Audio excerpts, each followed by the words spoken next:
We particularly wanted to achieve 50 to 60 tonnes an hour. We know that the X9 had the capacity of exceeding that, but we were happy to get the fine line between harvest weed seed control and header capacity.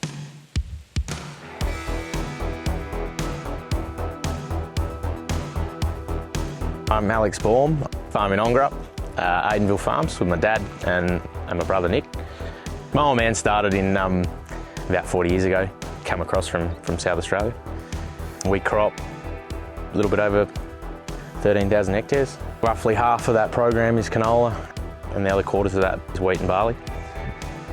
Harvest weed seed control started about 10 years ago for us. We started down the chaff lining path, just controlling those weeds, confining them and then managing them accordingly. 5 years ago we invested in mill technology, and then 3 years ago we started a relationship with Seed Terminator, and we sort of haven't really looked back from that.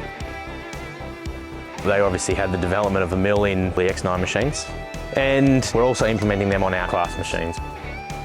They're very transparent, very easy to talk to. If we've got a problem, they're always at the end of the phone.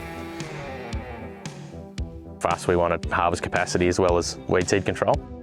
I didn't think it could possibly be done because the amount of product that's going through the header at the time, but they seem to have got the separation between chaff and straw done pretty well.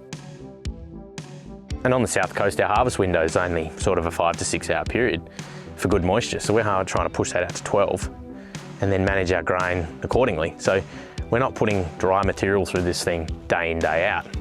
1 minute it could be dry. It could be dry one day and then high moisture the next.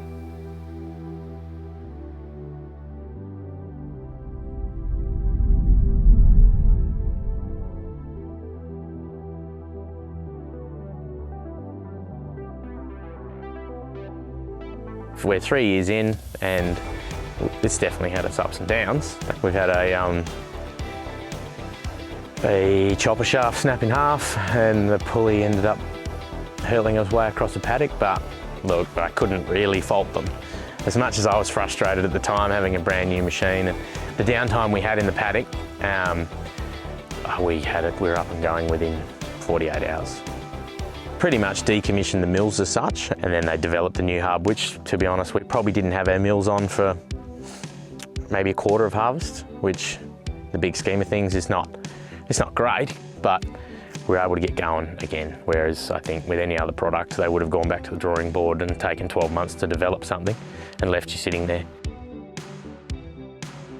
Definitely seen the results. Every year I think we're working on the 1%ers to control our weeds, and definitely seeing, especially summer spraying, we're seeing a lot less weeds.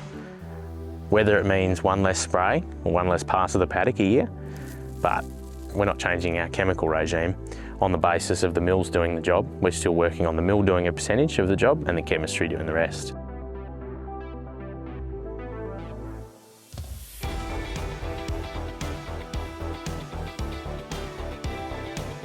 You want the most capacity out of your machine because you're spending $1.6, $1.7 million on a header now. You want to make sure that the 100 or the 150 grand you're putting into the mill technology is still going to get you the result out of the header that you've just spent astronomical dollars on. So developing a relationship with Seed Terminator has probably been the biggest thing for us to then go forward and make sure, one, we're getting harvest efficiency and it's not costing us at the back end. Being Australian owned and Australian managed, it's probably something that we want to, that we were happy to get involved with, The development and the improvements they've made to these mills is second to none really. They've always worked with us, it hasn't cost us a cent. And I don't know any other company that would treat their clients as well as what they've done for us. The little things they're doing just to make sure the mills are working right is very elite, They'll like that word. They'll love that word.